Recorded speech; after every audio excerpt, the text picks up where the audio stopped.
आनंदी या मालिकेच्या आजच्या एपिसोडमध्ये आपण पाहत असतो की शेवटी युगंधरने आनंदीसोबत अवॉर्ड फंक्शनला जाण्याचा निर्णय घेतलेला असतो. मात्र इकडे आनंदीला फार टेन्शन आलेलं असतं, कारण की ती जर एकटी युगंधरसोबत त्या फंक्शनला गेली तरी ते युगंधरसमोर ती अंध असल्याचं सत्य समोर येईल. अजून तरी युगंधरला हे सत्य कळलेलं नसतं. ह्या सर्व गोष्टी आजच्या व्हिडिओमध्ये आपण जाणून घेणार आहोत, त्यामुळे व्हिडिओ शेवटपर्यंत नक्की पहा. आपण आता सुरुवातीला पाहत असतो की शिल्पा आनंदीवर चिडलेली असते. तिला म्हणत असते, तुझी हिंमत कशी झाली गं? तुला बजावून सांगितलं होतं ना, हे तू लग्न विसरून जा म्हणून.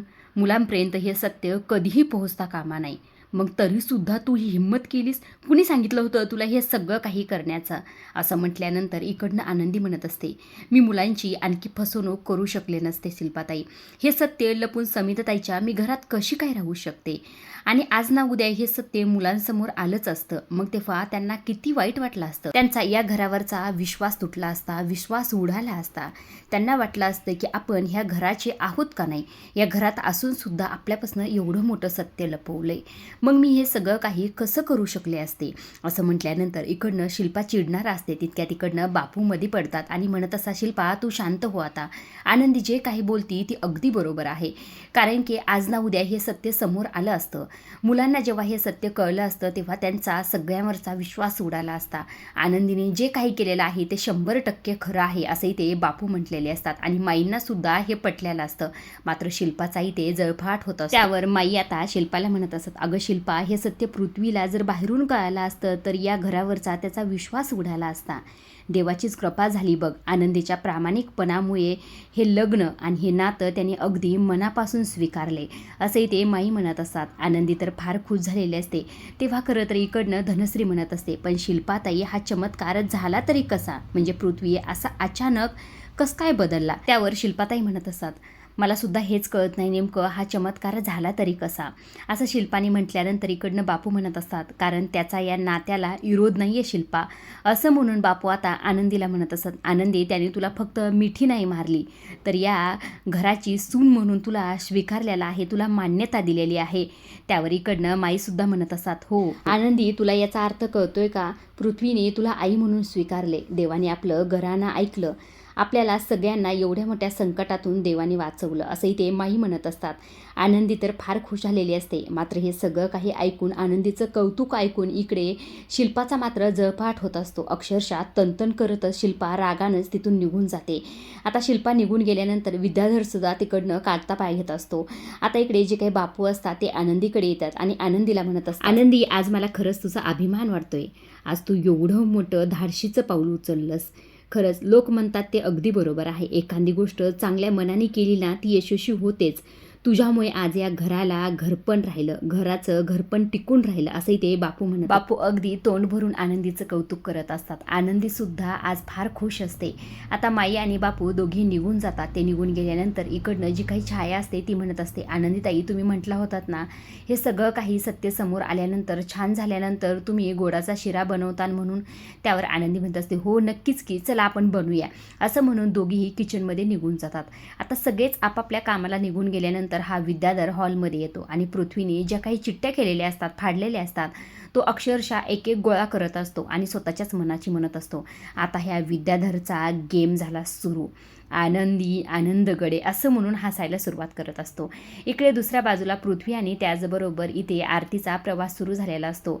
इकडे प्रांजल हॉस्पिटलमध्ये असतो, त्यामुळे इथे पृथ्वीने चौकशी करण्यासाठी मितालीला कॉल केलेला असतो आणि कॉल करून मितालीला प्रांजलबद्दल चौकशा करत असतो. तब्येत कशी त्याची? ठीक आहे ना तू? आता गरज पडली का कशाची? जर गरज पडली तर मला लगेच सांग. त्यावर मिताली म्हणत असे, दादा तू काळजी करू नको, मी आहे ना इथे, मी बघते त्याला. तू फक्त आपल्या मीटिंगवर लक्ष दे, ते फोकस कर. आजचा दिवस आपल्यासाठी खूप महत्त्वाचा आहे.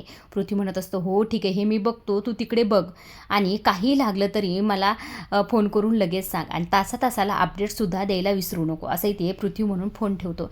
इकडे मितालीला टेन्शन आलेलं असतं. ती म्हणत असते, या पोरासाठी मला किती खोटं बोलावं लागेल आणखी, असं म्हणून ती प्रांजलकडे निघून जाते. इकडे दुसऱ्या बाजूला जो काही विद्याधर असतो तो त्याच्या रूममध्ये असतो आणि म्हणत असतो, अरे वा आनंदी, तू खूप स्वतःला शहाणं समजतीस ना. तुला थांग पत्ता सुद्धा लागून दिला नाही की मी नेमकं काय केलं आहे. जी चिठ्ठी तू लिहिलीस आणि जी चिठ्ठी पृथ्वीने वाचली या जमीन आसमानचा फरक. पुढे बघ नेमकं काय गंमत होती तर असं स्वतःच्या मनाशी म्हणत असतो आणि एक एक कागद तो चिकटवत असतो. आता पूर्ण कागद चिकटून ती चिठ्ठी वाचवायला सुरुवात करत असतो. तो इथे म्हणत असतो, प्रिय पृथ्वी, मला माहिती आहे तुला माझ्यावर फार जास्त विश्वास आहे, पण हेही तितकंच खरं आहे की मी या घरची मोलकरीण आहे आणि तू या घरचा मालक आहे आणि मला त्यामुळे असं वाटतंय की हे घर सोडून जाण्याची हीच अगदी योग्य वेळ आहे, कारण मला अजिबातच आवडणार नाही की एका मोलकरणीसोबत तुमची मैत्री अशीच वाढत जावी म्हणून मी हे घर सोडून जात आहे. असं हे सगळं काही या विद्याधरने त्या चिठ्ठीत लिहिलेलं असतं. जोरात हसायला सुरुवात करत असतो. आता त्याला आठवलेलं असतं जेव्हा ही ती चिठ्ठी त्यांनी बदललेली असते आणि चिठ्ठी ती बदलून त्यांनी कशाप्रकारे पृथ्वीच्या घराच्या आतमध्ये टाकली ह्या सर्व गोष्टी ते विद्याधरला आठवत असतात. विद्याधर म्हणत असतो, आनंदी तू तिकडे फार खुश असशील ना की तुझ्या मुलाने तुझा स्वीकार केलाय, पण बघ आता इथून पुढे कसा खेळ रंगतोय तर, आणि हा खेळ रंगल्याला मीच पाहणार आहे. असंही ते विद्याधर स्वतःच्या मनाशी म्हणत असतो आणि जोरजोरात हसायला सुरुवात करत असतो. इकडे दुसऱ्या बाजूला आता मिताली प्रांजलजवळ आलेली असते. प्रांजलची इकडे फार हालत बेकार असते. मिताली चिडलेली असते. मिताली म्हणत असते, असं वाटतंय ना की 2 थोबाडीत तुझ्या देवा, तुला कळतंय का रे, तुझ्यावर विश्वास ठेवून आम्ही तुला या इव्हेंटला पाठवलं आणि तू इथे येऊन काय करतोस. तुझ्यामुळे मला सकाळी आत्तूला खोटं बोलावं लागलं आणि आता दादाला सुद्धा. तुला माहिती आहे ना आत्तूचा तुझ्यात किती जीव आहे म्हणून. तू इथे काय करतोस. जेव्हा त्यांना हे सत्य कळेल तेव्हा आत्तूला विशेष करून किती धक्का बसेल. काय चाललंय तुझं हे सगळं काही. तू इथे येऊन दारू पितोस आणि त्या दारूमुळे तुझी लिव्हर खराब झाली. सगळे रिपोर्ट पाहितलेत मी. तुला वाटलं का हे सगळं काही आम्हाला कळणार नाही, पण आता बस झालं. आता मी तुला इथे सोडणार नाही. आता गपचीप माझ्यासोबत तू घरी यायचं. असंही ते मिताली प्रांजलला बजावत असते. आता इकडे दुसऱ्या बाजूला जी काही आरती असते, आरतीला डोळा लागलेला असतो, म्हणजे तिला झोप लागलेली असते. आता इकडे पृथ्वी पाहत असतो. पृथ्वी मुद्दाम तिला म्हणत असतो, गुड मॉर्निंग मॅडम, झाली का झोप. चहा पाणी वगैरे नाश्ता काही हवं आहे का. त्यावर आरती म्हणत असते, हो चालेल की, जर थांबवत असेल तर. तेव्हा इकडनं पृथ्वी चिडत असतो. म्हणत असतो, तुला अक्कल आहे का गं जराशी. ड्रायव्हरच्या शेजारी बसून असं झोपायचं नसतं हे तुला माहीत नाही का. त्यावर आरती म्हणत असते, प्रत्येक वेळेस माझी अक्कल तुला काढायची कुणी सांगितले रे. आता तू असा रात्रीचा मला फोन केलास, प्रवासाची कोणतीही तयारी नव्हती, लागला डोळा. नाही तर एक काम कर ना, तू गाडी थांबव, मी मागं जाऊन झोपते. त्यावर पृथ्वी म्हणत असतो, काय मला काय पर्सनल ड्रायव्हर समजलंस का मागं जाऊन झोपायला. त्यावर आरती गालातले गालात हसते आणि म्हणत असते, मला आवडलं असतं, किती भारी वाटलं असतं ना तू माझा पर्सनल ड्रायव्हर वगैरे. त्यावर इकडनं पृथ्वी म्हणत असतो, तुला असं नाही वाटत तुझी जीभ जरा जास्त चालते म्हणून. अगं त्या आनंदीकडनं काहीतरी शिक. ती किती गोड, संस्कारी आणि मनमिळावी तर. मला तर त्यामुळेच ती आनंदी फार आवडते. असं म्हटल्यानंतर आरती म्हणत असते, आवडणारच की, शेवटी आम्ही आबा जाधवांच्या नाती आहोत. त्यावर पृथ्वीसुद्धा म्हणत असतं, हो खरं तर आनंदीचं सगळंच कुटुंब फार भारीच आहे. म्हणजे जेव्हा आबा माझ्या पाठीवरनं हात फिरवतात, मला मिठी मारतात, ती फिलिंग खरंच मी शब्दात सांगू शकणार नाही. आणि आरची तर बाप रे बाप, खरंच भारीच आहे. आणि असं म्हणून परत थांबतो बरं का. आरती म्हणत असते, आणि काय पुढे काय काही नाही, झालंच की, आनंदीची फॅमिली झाली. त्यावर आरती म्हणत असते, फॅमिलीबद्दल बोललास ना, मग त्या फॅमिलीत मी नाही का. त्यावर पृथ्वी म्हणतो, तुझं असं म्हणणं आहे का की मी तुझंसुद्धा कौतुक करावं म्हणून. त्यावर इकडनं आरती म्हणत असते, मला खरं तर अजिबातच वाटत नाही तुझ्या खडूसकडनं ही अपेक्षाच करणं चुकीचं आहे, पण मग मला असं का वाटतंय की तुला माझ्या तोंडातून तुझं कौतुक ऐकायचं आहे म्हणून. त्यावर आरती म्हणत असते, साहजिक आहे ना, तू आबांबद्दल बोललास, आर्चीबद्दल बोललास आणि आनंदीबद्दलसुद्धा. आनंदीच्या आधी खरं तर मी आहे, मी मोठी बहीण आहे तिची, मग माझ्याबद्दल थोडंसं बोललं तर काय हरकत आहे तुझं. मला वाटलं माझंसुद्धा करशील कौतुक 2 शब्दात तरी, पण नाही ना, तुझ्याकडनं खरं अपेक्षाच करणं चुकीचं आहे, नको करूस, आणि मला ऐकायचं सुद्धा नाही तुझ्याकडनं. असं आरती पृथ्वीला चिडतच म्हणत असते. आता इकडे दुसऱ्या बाजूला जो काही विद्याधर असतो तो म्हणत असतो, त्या पृथ्वीच्या डोक्यात मी वेगळाच भुसा भरलाय. आता एवढा गैरसमज झालाय ना, त्या गैरसमजामुळे खरं तरी ते खूप मोठा ब्लास्ट होणार आहे. माझ्या गाडीत जो काही सुरंग लावला होता त्यापेक्षा मोठा ब्लास्ट, असं विद्याधर स्वतःच्याच मनाशी बोलत असतो. तितक्यात त्याच्याकडनं धनश्री आलेली असते आणि धनश्रीने हे सगळं काही ऐकलेलं असतं. धनश्री म्हणत असते, अहो म्हणजे ही चिठ्ठी तुम्ही बदलली, तुम्ही हे सगळं काही का करता आणि हे सगळं काही करून तुम्हाला काय मिळणार आहे. असं धनश्रीने म्हटल्याबरोबर हा विद्याधरचा पारा चढलेला असतो. अक्षरशः तो उठतो आणि धनश्रीच्या अंगावर धावून जातो. तिचं तोंड धरत असतो आणि म्हणत असतो, तुला सांगितले नाही हे थोबाड तुझं बंद ठेवायचं म्हणून. कुणी सांगितलं तुला हे थोबाड उघडायचं.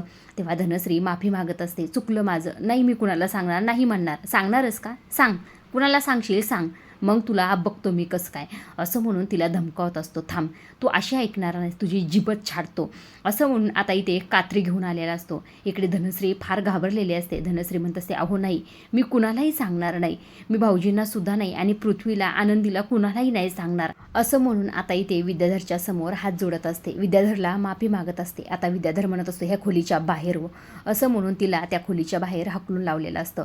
इकडे जो काही विद्याधर असतो तो स्वतःच्याच मनाशी म्हणत असतो, त्या पृथ्वीला याच गैरसमजातून मला कधीही बाहेर काढायचं नाही आणि त्याचा जेवढा गैरसमज होईल तेवढाच तो चिडेल आणि तो चिडल्यानंतर माझा पुढचा प्लॅन आणखी खतरनाक होईल, असंही ते विद्याधर स्वतःच्याच मनाशी म्हणत असतो. इकडे दुसऱ्या बाजूला पृथ्वी मुद्दाम आरतीची खेचत असतो. तिला म्हणत असतो, आरती खरंच तुला जाणून घ्यायचं आहे की मला तुझ्याबद्दल काय वाटतंय? आरती म्हणत असते, नाही, अजिबात नाही, जाऊ दे, विषय सोडतो. त्यावर पृथ्वी म्हणत असते, अरे खरंच मी सिरियसली बोलतोय, खरंच जाणून घ्यायचं आहे ना. तुला सांगू का, मी जेव्हा आधी आनंदीला भेटलो तेव्हा मला समजलं की तिची मोठी बहीणसुद्धा आहे. आता आनंदी इतकी गोड, संस्कारी, मनमिळावी आहे, अगदी तशीच तिची मोठी बहीणसुद्धा असेल असं मला वाटलं होतं. पण हा माझा खूप मोठा गैरसमज आहे. तू तर चटकीनच चटकीन, असं म्हटल्यानंतर आरती ते फार चिडते. ती म्हणत असते, काय चटकीन? मला आत्ताच्या आत्ता ह्या गाडीतून थांबायचं आहे. थांबव तू गाडी आत्ता. पृथ्वी म्हणतो असतो, काय चाललंय तुझं? अरे आपण एका प्रोफेशनल मिटिंगला जातोय, असं का करतेस तू? त्यावर आरती म्हणत असते, तुला नाही का कळलं आधी प्रोफेशनल मिटिंगला जातोय म्हणून? तू चटकीन कसं काय मला म्हटलास? तू थांबतोस का नाही गाडी? थांब, नाही तर ह्या मोबाईलनी तो काचच फोडील बरं का. तेव्हा पृथ्वी म्हणत असतो, अरे बाबा माझा मोबाईल खराब होईल, असं काय करतेस? थांबवतो, थांबव, असं म्हणून कशीबशी पृथ्वीने रस्त्यातच गाडी थांबवलेली असते. इकडे आरती चिडतच गाडीच्या बाहेर निघून गेलेली असते. आता पृथ्वी म्हणत असतो की आता कसं करायचं आणि काय करू ह्या पोरीचं, असाही ते पृथ्वी विचार करत असतो. इकडे दुसऱ्या बाजूला शिर्के आणि मालक साहेबाचा सीन दाखवलेला आहे. शिर्के मालक साहेबांना म्हणत असतात, मालक साहेब खरं तर मला तुमच्याशी जरा महत्त्वाच्या विषयावर बोलायचं आहे. हे मला माहीत आहे की तुम्ही कंपनीत कोणताही निर्णय घेतला तो कुणीही बदलू शकणार नाही, पण आज एक मित्र म्हणून तुम्हाला काहीतरी सांगा असं वाटतंय. तुम्ही आवड फंक्शनला जो काही नकार दिलेला आहे तो निर्णय तुम्ही बदलत का नाहीत, त्यावर एकदा विचार नक्की करून पहा, असं म्हटल्यानंतर मालक साहेब म्हणत असतात, शिर्के तुम्हाला माहिती आहे ना, एकदा मी निर्णय घेतला त्यामुळे तो बदलणार नाही. शिर्के म्हणत असत, एकदा माझ्यासाठी विचार करा मालक साहेब, मला खरंच मनापासून असं वाटते की तुम्ही त्या आवड फंक्शनला जायला हवं, असंही ते शिर्के म्हणत असतात. तितक्यात शिल्पाने आता मालक साहेबांना फोन केलेला असतो. बोल शिल्पाताई, काय झालं, असं म्हटल्यानंतर आता शिल्पा म्हणत असते, युगंधर तू आत्ताच्या आत्ता घरी निघून ये. युगंधर म्हणत असतात, काय झालंय, काही झालंय का? अगं मी फॅक्टरीमध्ये कामत, मला काय चाललंय तुझं? शिल्पा म्हणत असते, मला काही सांगायचं नाही, तू आत्ताच्या आत्ता घरी निघून ये. त्यावर युगंधर म्हणत असतो, माई बापूंना काही झालंय का? आनंदीने काही केलंय का? विद्याधरनी काही केलंय का? तेव्हा शिल्पा म्हणत असते, मला काही सांगू, तू आत्ताच्या आत्ता घरी निघून ये, नाहीतर मी काही करेल हे सांगता येणार नाही, असंही ते शिल्पा म्हटल्यानंतर युगंधरला तर काही कळत नसतं नेमकं झालं काय असेल.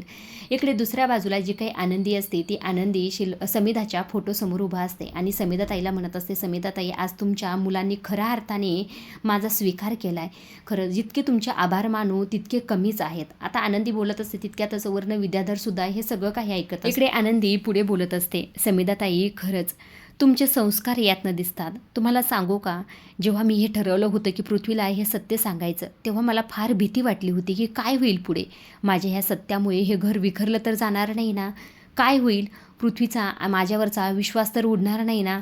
पण नाही, सगळं काही छान झालं, पृथ्वीने मला आई म्हणून स्वीकारलं.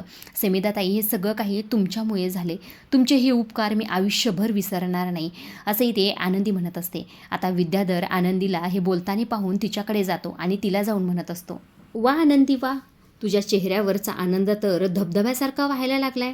त्यावर आनंदी म्हणत असते, वाहणारच की, कारण की गोष्टच तशी घडली, तुमचंही तोंड गोड करून घ्या. मी तुम्हाला म्हटलं होतं, द्वेष कितीही मोठा असला तरी विजय हा प्रेमाचाच होतो, सत्याचाच होतो आणि मैत्रीचाच होतो. म्हणून म्हणते, खऱ्या प्रेमाला आणि सत्याला कमी लेखनाची चूक करू नका, असं आनंदी म्हणून तिथून निघून जाते. आनंदी निघून गेल्यानंतर विद्याधर स्वतःच्याच मनाशी म्हणत असते, हसून घे आनंदी, काय हसायचं तर हसून घे आणि काय टोमणे मारायचेत ना तर मारून घे, कारण तुझ्या आयुष्यात पुढे फक्त रडणं लिहून ठेवलेलं आहे. आनंद फक्त क्षणभंगूर आहे. हा आनंद जेव्हा संपेल आणि पृथ्वीला जेव्हा सत्य कळेल की तू या मालक साहेबांची बायको आहेस, या घरची सून म्हणून आलीस, तेव्हा पृथ्वीचा कसा भडका उडतोय आणि त्याच भडक्याने हे लिंबाकर हाऊस कसं जळतंय हे मी पाहिलंच. तेव्हा तू रडशील आणि मग हा विद्याधर हसेल.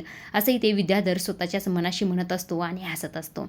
आजच्या पुरतं एवढंच. पुढील भागात आपण पाहत असतो की युगंधर आनंदीला घरच्यां सगळ्यांसमोर म्हणालेला असतो की आनंदी, तू माझ्यासोबत अवॉर्ड फंक्शनला अवॉर्ड स्वीकारण्यासाठी येत आहेस. असं म्हटल्यानंतर आनंदीला तर फार धक्का बसलेला असतो. तिला टेन्शन आलेलं असतं.